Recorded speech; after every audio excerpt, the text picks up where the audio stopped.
السلام عليكم ورحمة الله وبركاته. رب اشرح لي صدري ويسر لي أمري واحلل عقدة من لساني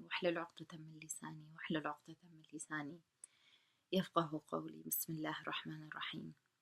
So my last video was about bullying, and it was all about the pain that bullying can cause, but it was also it was a very informative video about bullying and what bullying to me what it is. And I said in my last video that bullying is intentional and it's hurtful and it's crude and it's disrespectful. So that's the idea that I was getting at. But today I want to talk about something more personal, what in regards to bullying. And I'm going to talk about me and what I went through as someone that was bullied. And something I feel like even in school, like even back when I was in second grade, and in gym class, and I was always the last to get picked every single gym class. I wouldn't be invited to something that the rest of the class was invited to. I would just wonder, like, where are the adults, and why doesn't anyone stick up for me? Like, why doesn't anyone include me? Like, I understand that the kids are kids and they're just kids, but why would the gym teacher allow us to pick our teams when she knows that in the end there's always going to be a kid by themselves that nobody's going to want to play with? And why aren't teachers trying to get everybody included? And that's something I really struggled with in school, my whole life. And I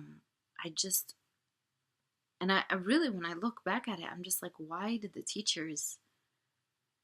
I mean, I feel like teachers could have done something about it, but they didn't. And it's because it's a culture. It's a culture. We want cliques. We want just this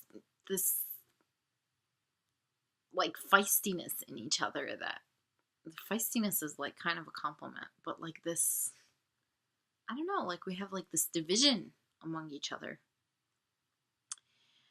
And I don't know, for me, it just always stuck. I was always the one that nobody wanted to be friends with. I was always the one that nobody wanted to be seen with. I was always the one that, like, I would take a picture with someone and that picture would never see the light of day in front of, like, on social media or something. I know that sounds like so silly, but there are so many underlying things to bullying. Not bullying. To me, it's bullying. Because when it's so many small things, but they're just not nice. For example, so I texted someone telling them, like, I'm so happy that you were able to attend. And the backstory of this text message was that it was a party that I was hosting, and there was a guest of honor. And I was telling this person that the guest of honor really appreciated it, and the guest of honor was very happy, and that I was happy as well. And the person replied to me just talking about the guest of honor, and then telling me, I'll see you. Like, oh, I really like the guest of honor. The guest of honor is so nice. The guest of honor is this, and that's great. But there's this subtext that she's, obviously it's a female, that she's intentionally trying to be mean to me, making sure that I get the idea that there's no compliment in there for you. And I get it.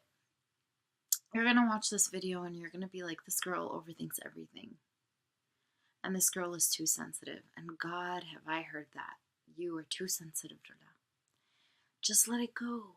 You're too sensitive. But it's just like, I feel like there's so that people, that that people know that there are certain things nobody would ever call them out on. Because of that, people would get the response of being too sensitive.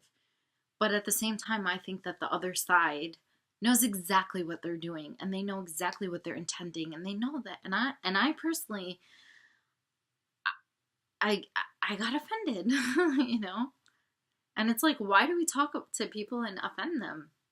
Especially if they're going out of their way to be nice to you. And I I can think of a million examples, you know, these little things. These little things are a lot more detrimental to my present than the big story that I talked about with the bullying in the hallway. Because honestly, I don't I don't think about it as I don't think about it really. I mean, yeah, it was hard and it was sad and I was bullied and in school, but it wasn't like that's all I think about and whatever. But every time I go to a social gathering and or I see people and they do these little things to make me feel like I'm less than them, to make me feel like I'm not worthy. I just wonder like, why are you being mean to me? And that's when my thoughts actually spiral. It's not the major things. And you know, 70% of our language is 70% of the way we communicate is nonverbal. And that's 70% of what we don't talk about. And it's 30% of the. So, for example, if somebody came up to me and said, "Hey, you're ugly," that 30%, you know, is the verbal part. And that's what people are going to talk about. So, what I'm saying is, and in a way, I think like the subtext, nobody talks about the subtext because people would think that they're too sensitive or people wouldn't understand them. And there would be so many times where I would be offended about something and then I would like talk about something and then I would just get the reaction of like, you're just so sensitive. Like you honestly have to learn how to be strong. You have to learn how to be tough and you just have to learn how to just let it go. And I've also been told that like like now growing up, like I always say growing up, I'm still like I still can't believe that I'm an adult. But um like I'm always told not to have any expectations and to never actually have friends, to never actually tell anybody anything, to just basically I would always be told like make all of your relationships completely formal, and you know you don't want to get someone to take advantage of you. And in my next video, which is pre-recorded, I talk about right off the bat me being friends with someone and them treating me badly and taking advantage of me, and that's really the world we live in.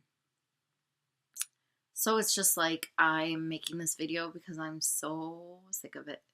I'm so sick of it. I'm so tired of it. And you know what? I hold certain standards for myself and I don't treat other people a certain way. And you know what? I'm just like I want to talk about it. I really do. I want to talk about how like this culture is just so mean and just so nasty all the time, you know?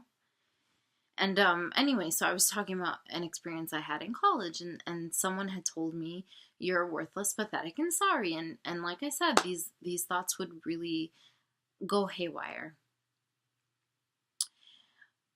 But you know, I have to say that now I can't imagine that the people that were mean to me at a certain time have the life that I do right now with the blessing of Allah subhanahu wa ta'ala. And I look at my life and I think Allah subhanahu wa ta'ala always took care of me. And he never forsaken me. And you know, people were absent in my heart, but Allah subhanahu wa ta'ala was present. And I really, really, really, really I'm grateful because I know that if I had friends, that if I was popular, I know that I wouldn't be the person that you see on the screen. I know that it's just when when I look back, I think, thank you. Thank you to my Khalil for navigating me towards you, for being my Khalil. And I think about now the the infinite blessings that Allah subhanahu wa ta'ala blessed me with. He blessed me with so many things. And I think when our thoughts get very dark and we get to places where we don't think that we're worth it, or we don't think that this life is, that sometimes it's good to just think about the blessings of Allah subhanahu wa ta'ala and just kind of like push away. And I have a very like, probably not the best advice. Like if you start getting really down on yourself and people are mean, or you don't have friends or whatever, and you're just like in this rut situation, go watch a marathon of something. Like get your mind off of it and then refresh the next day. And the thing is, I will tell you that for me, when I, for example, miss Maghrib, something happens to me where I just like start getting really, really depressed. It's not it's not cause and effect, but it's correlation. And I just noticed that I'm just like really, really, really, really angry. And I've talked about this in one of my videos in the past, but really, really, when you pray, you're releasing anger little by little by little. And so you should really, really connect with Allah subhanahu wa ta'ala and connect to your Khalil. And subhanAllah, I think of my life now, and I'm just so infinitely blessed. And so I'm so grateful. But you know what? That doesn't change. That doesn't change that I've been hurt, that I've been taken for granted, and that it hurts, and it's okay. It's okay to be sad. But you know what's not okay? It's not okay for someone to make you feel less. And if you are someone that has gone through what I went through, I just want you to think of this analogy and just imagine that you come across a garage sale or something, and you buy this piece of junk, and then you go in to pawn it or something, and then you realize that it's like millions of dollars and it's like a hidden treasure. And the person that sold it to you doesn't know better, and they just gave it to you just like that. But look at what they missed out on. And you are that treasure. You are that national treasure. You are rare, and you're beautiful, and you have to know about yourself. And don't let. And with that being said, Assalamu alaikum wa rahmatullahi wa barakatuh.